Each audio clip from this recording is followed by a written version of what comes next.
what we're seeking for in attachment is a secure attachment, right? Where we have a strong sense of self, and therefore we're able to have a strong sense of connection within a relationship. And truly, one of the best ways to work on getting that secure attachment is through the practice of detachment. And detachment is really, when it comes down to it, from a psychological perspective, it is like the sense of freedom you have in not needing to control or know or understand someone else's thoughts, feelings, behaviors, decisions. And so detachment is this art of practicing a release of not needing this external validation of other people's wants, needs, choices, decisions, or behaviors.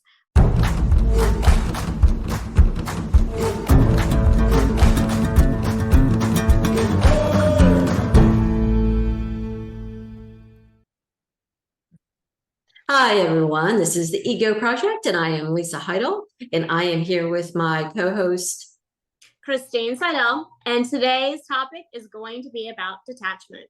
That's a good topic, and one that a lot of people have a lot of confusion around. Yeah, so I'm excited, including myself. Okay. As we all do, right? As we all do. We grow in it, evidently. So. Before we get started, I want to talk a little bit about how we are restructuring things just a little bit for our listeners and what else we're offering, which is very exciting. We have a new offering for you. So today, when we talk about detachment, we're going to have a shorter podcast, shorter episode. We're going to just jump right into the nuts and bolts of detachment. We're going to talk about the exact meaning of it, attachment and dissociation, what the ego, especially that wounded part of our egos, right, thinks about detachment, and how detachment can actually improve our lives with deeper connections with others and with ourselves, which is right. You think it's something's wrong with that, but it's not. Right. It's exactly how it works. And then we are now offering membership for the Ego Project. In this membership, when you join us, we will be digging deeper into our own personal relationship with all topics, including detachment. Yeah. And so I'll be discussing areas in my life where I struggle with healthy detachment and what I've done to heal that wound and how it's improved my life. And Christine will be doing that as well. And then we'll be offering some tips and techniques that you can use to better have detachment in your life so that you can improve your relationships and projects and everything else across the board. Anything else you add to that, Christine? No, I think it's just going to be a great place to, join community and be able to just take a deeper dive into some of these topics and find ways to not only process, but also to do that healing work that I think we're all kind of waking up and as a collective wanting to do. So I think it's going to be a great place for us to just join community and grow and change in the ways that feel right for us. I think so too. Plus, we're going to have other perks. Christine and I will be showing up periodically. We will be teaching some workshops. We'll be offering you some other tips and techniques over there to do some ego healing. So and that could be very exciting. I'm picturing a writing workshop. And our ego gets in the way sometimes with our creativity. So that's just one idea I'm banding about. What about you, Christine? Yeah, I mean, I just love being in community with people and collaborating and just hearing people's stories. I think that's just, as a therapist, of course, that's, something that lights me up. But I think that there's so much healing power within being witnessed and being seen and heard. And I'm just excited to be able to be in that space with our listeners and our watchers because, it just changes the dynamic that we get to have with them. So. Great. Oh, so excited. All right. So everyone, all that information will be in the show notes. Yes. We are ready to get started, Christine. Yes, absolutely. Let's get started. All right. So we are talking about detachment and we have to jump right in with Christine. What is detachment? Well, I think it's, what's awesome is we're having this conversation also on the heels of several of the conversations recently on the Ego Project where we were talking about attachment and how we talked about attachment shows up in a lot of different ways. But, really what attachment we're seeking for an attachment is a secure attachment, right? Where we have a strong sense of self, and therefore we're able to have a strong sense of connection within a relationship.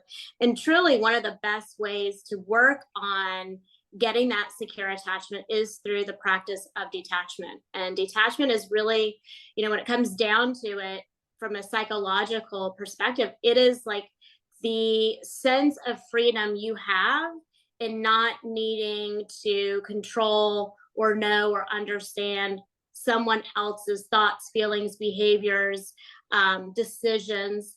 And so detachment is this art of practicing a release of not needing this external validation of other people's wants, needs, choices, decisions, or behaviors, that you are objectively stepping away to not have whatever's going on with them make meaning for you. So would you say that it's a disconnect from outcome? Yes, a disconnect from outcome and also a disconnect from understanding. Sometimes people will do things that we don't understand. And when we are overly attached to that, we will continue to show up to try to have the same conversation over and over and over again, trying to convince this person. I mean, the politics right now in our country is a great example of how, this deep need to control or influence or understand somebody else's perspective or somebody else's behavior. So it's not necessarily the outcome, but also just the understanding or trying to convince somebody else of that as well. Okay, that's great. And so we hear the word detachment a lot. It's right now one of those key phrases we're hearing. And a lot of what I'm hearing after they throw out the word detachment is a description that actually sounds like dissociation to me. Mm-hmm. And I think there's some confusion between the two. And can you speak to that? And then I'll share a little bit of my thoughts on what detachment is through a spiritual lens. But can you go ahead and share what is the difference between detachment and dissociation? Yeah, detachment is honestly like more of a conscious choice that you are recognizing, you are expanding more of your energy into a space that it doesn't belong, right? Or that it's not serving you. And so it is a conscious choice to bring your power kind of back to yourself and emotionally release the effects that external thing has on you. So for an example would be, if you're in a family system and somebody within the family is deciding to make a decision for themselves that you don't agree with, not being attached would be ruminating on it, trying to have these conversations with them over and over again, talking to your partner about it ad nauseum, right? Like just being energetically attached to whatever is going on with them. Detachment would be looking at that this is their decision to make for themselves, that it does not have any meaning about you, and removing yourself from the need to understand or influence or control whatever decision making, and that you can move in and out of relationship with this person as long as it's respectful, right? And so detachment is this conscious choice of pulling your power back to yourself and looking at it objectively, not looking at it from this lens of having meaning about you.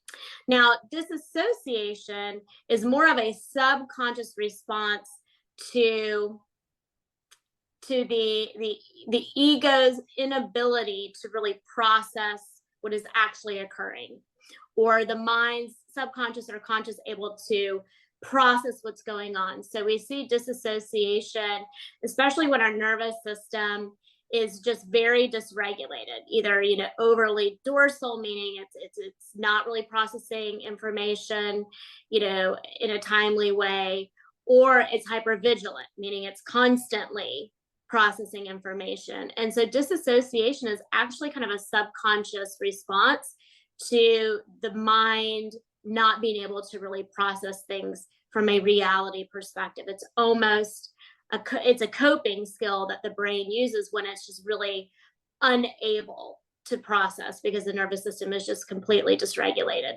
And so disassociating can be anything from just like staring, as you're driving, a regular, route, because it's so familiar that your brain just kind of disassociates and goes into almost a trance-like state. And you're like, oh, I don't even remember like how I got here. Or it could be like, coming home from work and your kids are around you and you're just scrolling on your phone because you really can't process any more stimuli.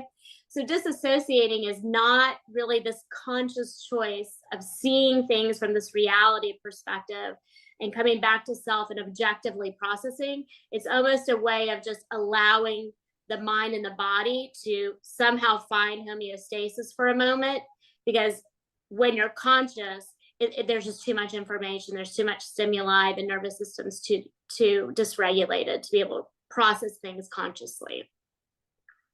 Thank you for sharing that. My understanding with detachment is, from a spiritual viewpoint, is it's actually a deeper relationship with self, and everything that you just described there is you're refocusing on you. Mm-hmm. You're detached from what is happening around you. Like you said, if this family member is on their own journey and they're doing something that you don't approve of, or you don't, think they should be doing, instead of trying to convince them of your viewpoint, you just say, okay, why is this triggering me? Yeah. Mm-hmm. Why am I looking at this? So you detach from that energetic experience, relational experience, and you go inward. And that, so to me, that's where you get that deeper relationship with self, because when you detach from the external, you then have space and energy to go internal. So is that something that you see through therapy as well?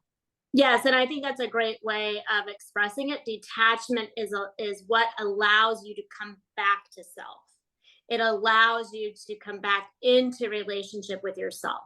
When we were talking about a secure attachments build this concept of interdependence, meaning we have these individual experiences, individual lives and experiences, and then we come to relationship, and in connection we share that with each other, and we feel safe enough to go back and have these interpersonal experiences, and then we come back to connection, right? Detachment is so important there, because when you separate, you have to come back to self, right? If you're constantly still in the relationship, you're not coming back to self. And so, yes, detachment is this practice of being able to come and pull your power back, be back in relationship with yourself, hear yourself, feel yourself without the influences or the projection of whatever is going on in this external situation. Thank you. The idea of detachment, I hear some phrasing, I don't care what anyone thinks, I'm detached. That to me is not attachment. Right. Right. Yeah. Like you're really attached. Right. Like your proclamation alone has some projection of you do care. So yeah. And so that's one phrase that we hear a lot. We hear also, if I detach, I won't care anymore. I won't try anymore. I'll give up. Yeah. And once again, you're still attached. Right. Because you're navigating whatever this dynamic is from a place of avoidance or from a place of projection. Or, it can also go into blame shifting. Like if we don't really take accountability for self and like detaching and coming back to relationship from self, we're really, probably just avoiding more than anything. And so detachment is really this conscious awareness of where where this belongs to somebody else. This is somebody else's experience. This is somebody else's behavior. This is somebody else's desire, wants, needs, whatever. And it's a reflection of them. It's not a reflection of me. And so I need to come back to self so that I'm not making meaning of that, And when we become avoidant and we're looking like we're detached, we're not making this conscious decision to come back to self. And the reason why that's so good is it's also respecting somebody else too. It's like I see you and I hear you and I'm witnessing you for your own decisions, desires, and behaviors right now. And I may agree or not agree with them, but I'm respecting them as yours. I'm not projecting myself into them. And avoidance is just kind of like whatevs, and that doesn't feel respectful. Thank you. I'm seeing this through the lens for myself of projects. Mm-hmm. I'm a project-based worker, and Right. which, solopreneur. So I, start one project, I work it through completion, and then I move on to the next one. Well, I have an expectation when I start a project of what I hope to create within the project. Mm-hmm. Kind of like on the journey, if you will.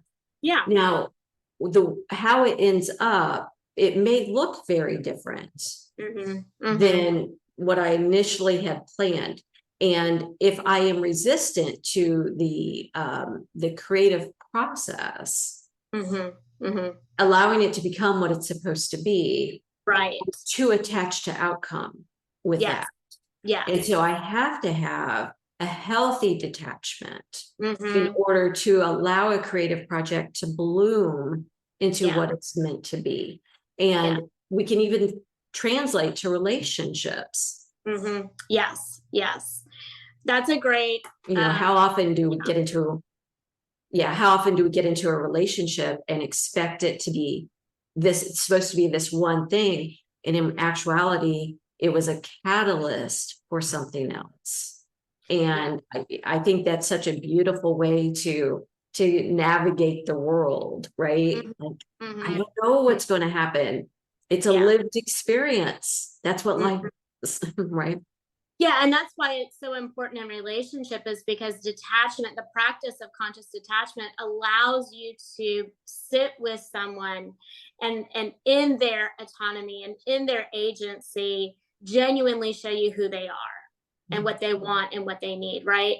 And you get to meet them in that place. And then you get to sit and have that agency and autonomy with them, and you get to have this place of reciprocity of is this a yes or is this a no for me.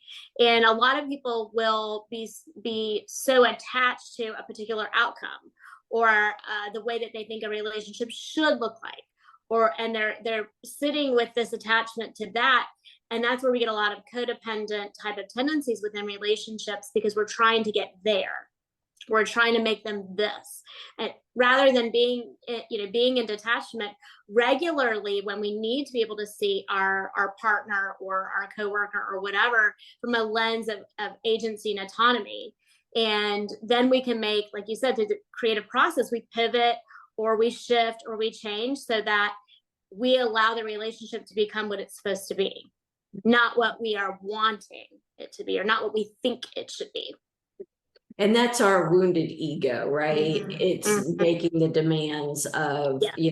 This is the only way this is going to happen, is the way I envision it. Mm-hmm. Mm-hmm. And when we get to attach, which I do, which we'll be discussing in the membership episode, continued conversation that we have through the membership, I get dogged. Yeah. Yes. So, and that's my ego. So can you speak a little bit about when our wounded aspects of our ego get involved? Yeah. And to attach, how can we navigate that? Yeah, fundamentally, the ego is our collection of our beliefs of ourselves, right? So it truly is what is telling us who we are, the good parts and the not so good parts, right? So in detachment or becoming overly attached, the ego is developing some meaning around what somebody else is thinking, doing, believing, behaving, like whatever this external situation is. From a wounded lens, the ego is believing that that must mean something about me, right? If my child makes the choice or comes out as gay, that must mean something about me. If my partner makes this, that, or the other decision, that must mean something about me. And so in all relationships, especially, and projects or the work we put out in this world, we have this like really desperate belief around this has some meaning about me. And in some ways, like projects and creative things, it is a reflection of some parts of you or this, that, and the other. But in our relationships, we have to understand that there really, truly is interdependence. And so what somebody else chooses or thinks or believes or whatever cannot be so attached to our value, worth, understanding, the reflection of who we are. And detachment is this ability to see a wound, if there is some belief or meaning that we're attaching to something, and clear and release that so that we can come back to self and hear what it is that we need to hear. Not what we think people are saying or doing or whatever, but what we need to hear. So, Christine, in what type of situations or dynamics do you see people struggling with detachment? Oftentimes, we see a lot of people that may be struggling with like codependency. So anything like, people pleasing or over functioning or being, way more self-sufficient or, using defense mechanisms such as like stonewalling or, being, overly sensitive to other people's conversations. So a lot of this work, when I'm working with clients in codependency recovery, one of the first things that we have to practice is the art of detachment. Okay, thank you. And I think that's the perfect place for us to go ahead and end this episode on detachment. And if you want to come with us over to the membership to hear some areas that Christine and I have struggled with detachment, codependency, just saying, Yes.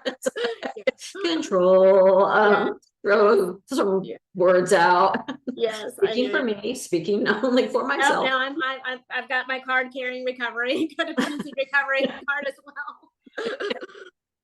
And we're going to really delve into that. And then we're also going to give you some tips and techniques that you can use to healthily detach from situations in your life, whether it's relationships, projects, ideas, habits, belief systems about others and yourselves. And that way you can have some takeaways. So if this is where we leave you today, we will see you on the next episode of the Ego Project. And if you're going to join us in the membership, we would love to see you over there. Love it. All right. Make sure to like and subscribe, everyone. See you next time. Take care.